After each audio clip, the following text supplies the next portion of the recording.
प्रधानमंत्री जी का तो नाम जो है ना, वो प्रधानमंत्री जी का नाम आज इतना बड़ा है कि बिना प्रधानमंत्री जी के नाम के किसी की नाव पार होनी ही नहीं। तेजस्वी यादव को रात नींद नहीं लगी होगी पटना में उनका जो रोड शो कल मोदी जी का हुआ है। हमारी जो 17 महीने पहले एनडीए की सरकार थी उसमें उसकी नींव पड़ी थी और माननीय मुख्यमंत्री नीतीश कुमार ने उसके ऊपर इमारत बनाई और तेजस्वी यादव उसका मार श्रेय ले रहे हैं। बक्सर का विकास बनारस के तर्ज पर करूंगा। जैसे बनारस आज आध्यात्म की नगरी बनी है वैसे ही बक्सर भी आध्यात्म की नगरी बनेगी। नमस्कार, आप देख रहे हैं महाखबर। मैं सुधाकर सिंह। पूरा देश में आम चुनाव हो रहा है और इस आम चुनाव के मद्देनजर हम देश के हर लोकसभा में घूम घूम के आपको बताने की कोशिश कर रहे हैं कि इस बार जनता का मूड क्या है, जनता किन मुद्दों पर इस बार मतदान करेगी।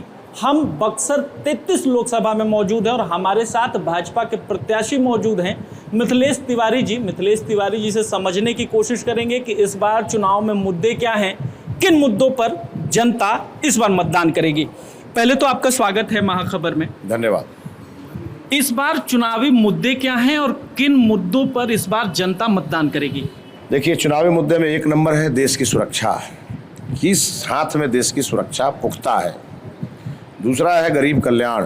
तीसरा है महिला सम्मान।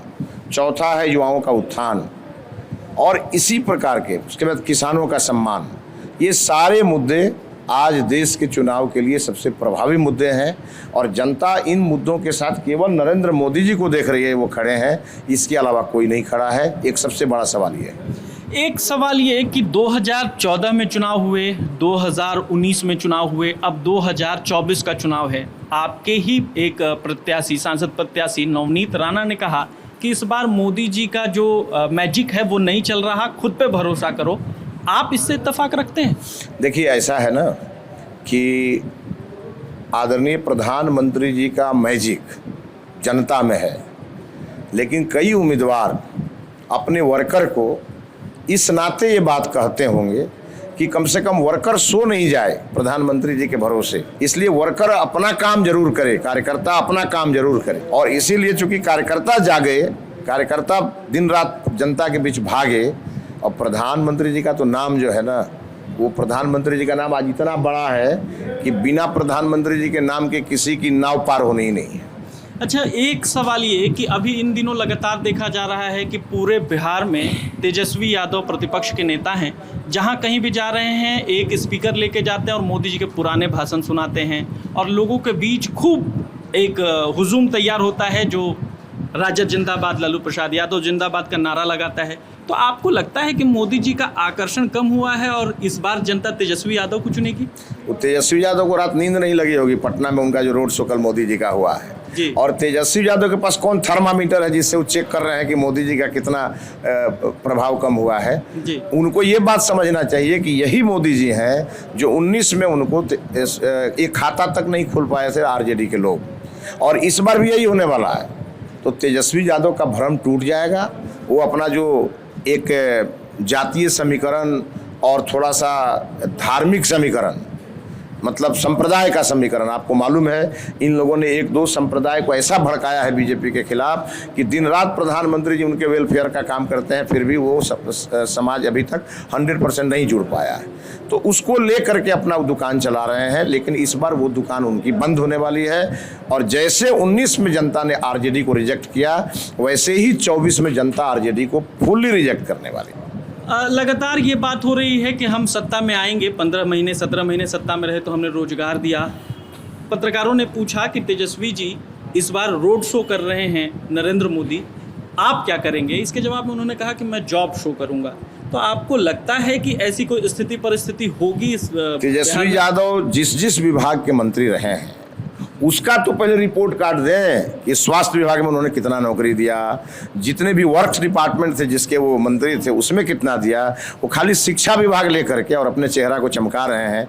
शिक्षा विभाग में जो उनके मंत्री थे उनका प्रधान सचिव से कभी पटा नहीं, वो दिन भर रामचरितमानस का पोस्टमार्टम किया करते थे। अरे नौकरी तो सचमुच हमारी जो 17 महीने पहले एनडीए की सरकार थी उसमें उसकी नींव पड़ी थी और माननीय मुख्यमंत्री नीतीश कुमार ने उसके ऊपर इमारत बनाई और तेजस्वी यादव उसका मार श्रेय ले रहे हैं। बिना मुख्यमंत्री और प्रधानमंत्री के चाहे ये सब होने वाला है क्या?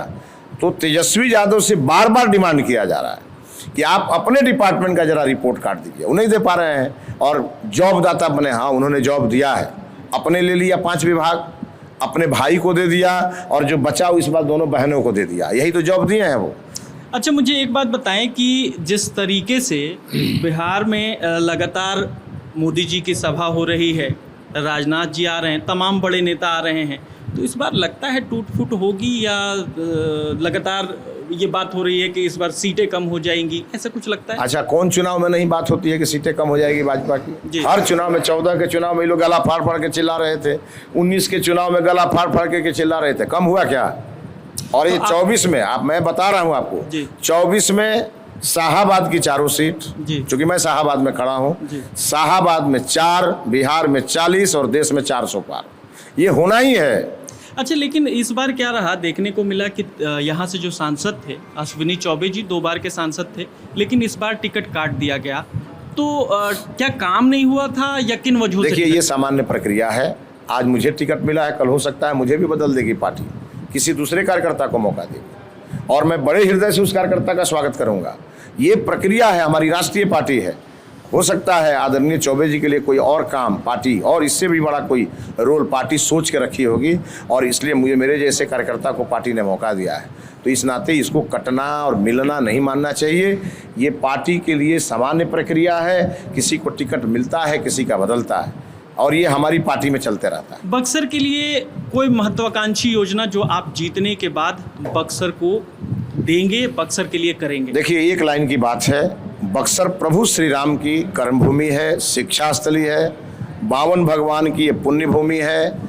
यहाँ से संत परंपरा यहाँ से शुरू हुई है, और सनातन धर्म परम पूज्य त्रिदंडी स्वामी जी महाराज ने जिस प्रकार से सनातन धर्म का प्रादुर्भाव इस धरती से किया, आज उसको परम पूज्य जीयर स्वामी जी महाराज हर जगह उसका प्रचार प्रसार कर रहे हैं। और सबसे बड़ी बात कि माँ गंगा की गोद में ये बक्सर है, तो जैसे उत्तरायण गंगा बनारस में है, वैसे उत्तरायण गंगा बक्सर में है। तो आप तय जान लीजिए, मैं बार बार कह रहा हूँ, बक्सर का विकास बनारस के तर्ज पर करूँगा। जैसे बनारस आज आध्यात्म की नगरी बनी है, वैसे ही बक्सर भी आध्यात्म की नगरी बनेगी।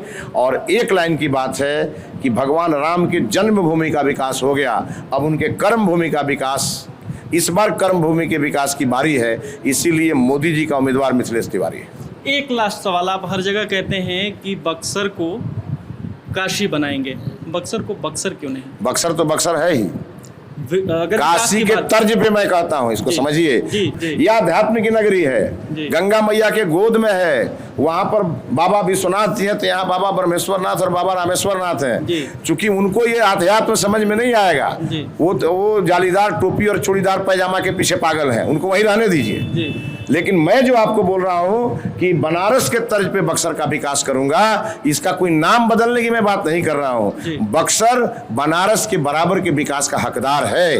और बनारस की जब मैं बात बोलता हूं तो प्रधानमंत्री जी का कंस्टिट्यूएंसी है बनारस। मैं बार बार बोल रहा हूं, प्रधानमंत्री जी के ध्यान में बात जा रही है, और प्रधानमंत्री जी ने अपने घोषणा पत्र में भी इसका रास्ता खोल दिया है कि प्रभु श्री राम से जुड़े उन स्थानों को अंतर्राष्ट्रीय स्तर पर विकसित किया जाएगा। तो मेरे लिए बक्सर के विकास का दरवाजा माननीय प्रधानमंत्री जी ने खोला है, और मैं बक्सर का विकास करके दिखाऊंगा। और मेरा मानना है कि दशरथ मांझी ने एक संकल्प लेकर के पहाड़ का सीना चीर करके रास्ता बना दिया, तो मैं एक सामान्य कार्यकर्ता हूं बीजेपी का, और मेरी भी संकल्प शक्ति है जो पंडित दीनदयाल उपाध्याय और श्यामा प्रसाद मुखर्जी की थी, और मैंने आज अपने को बक्सर के लिए अपने को खपाने का संकल्प लिया है। तो मेरा अगर मैं कोई मानक तय करूंगा तो वो मानक बनारस है, और उसके तर्ज पे बक्सर का विकास होकर रहेगा। ये आप सुन रहे थे, हमारे साथ मिथिलेश तिवारी थे जो भाजपा के प्रत्याशी हैं, और इनका साफ साफ कहना था कि इस बार बक्सर को विकास की तरफ ले जाऊंगा, बक्सर को बनारस की तर्ज पर बेहद खूबसूरत बनाऊंगा। ये श्री रामचंद्र की कर्म भूमि है, इसको शानदार बनाऊंगा ताकि लोगों तक ये बात जाए, और ये बात नरेंद्र मोदी के कानों तक भी जा रही है।